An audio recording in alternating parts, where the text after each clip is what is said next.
pala mga ka-hungry wangho as you can see, nandito ako sa may Old Souk at pupuntahan nga natin yung bagong Korean store here in Old Souk. Yun ay ang Hengbung Supermarket. So, guys, kasama ko si Norby ng Kuwait. Oh, ito nga pala. Hengbung. Guys, sa mga naghahanap ng mga Korean products, nandito po tayo. Oo.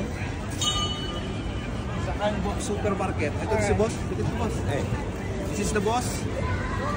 All Korean products meron dito. Liga, pasok na.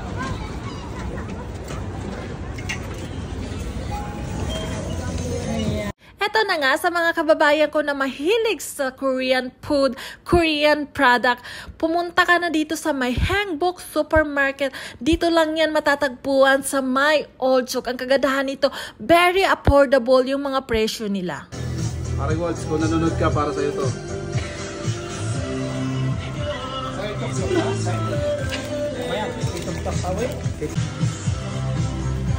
So guys, legit masasarap yung mga poke dito. May iba't iba tayong flavor. Ano to? May iba tayong chocolate flavored poke. Meron tayong cookies and cream poke, strawberry poke, at milky matcha poke. Oh, diba? Kung mahilig kayo sa poke, nandito lang yung mga poke. Okay? Guys, may cheese ka na. Meron ka pa. Cheese poke. To poke. Suta ka. Ano? Sutang in a mess. Ano pa?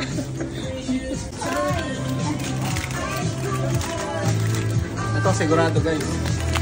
Pangalan pa lang. Ito kapag kinain mo, magiging multo ka. Promise. Parang gusto ko tikman yan. Parang Ghost gusto na ko pepper tikman. pa. Kuha ako ng dalawa. Tikman natin to. Yan. Kuha tayong dalawa. Oo, kuha tayo dalawa. Multo tayo. Tikman natin yan.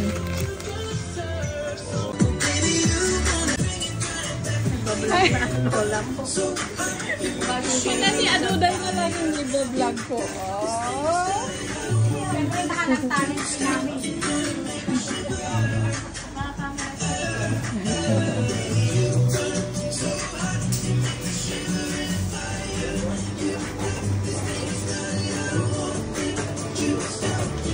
Hi, Sabra!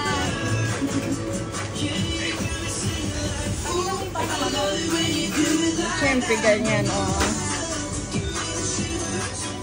Yan.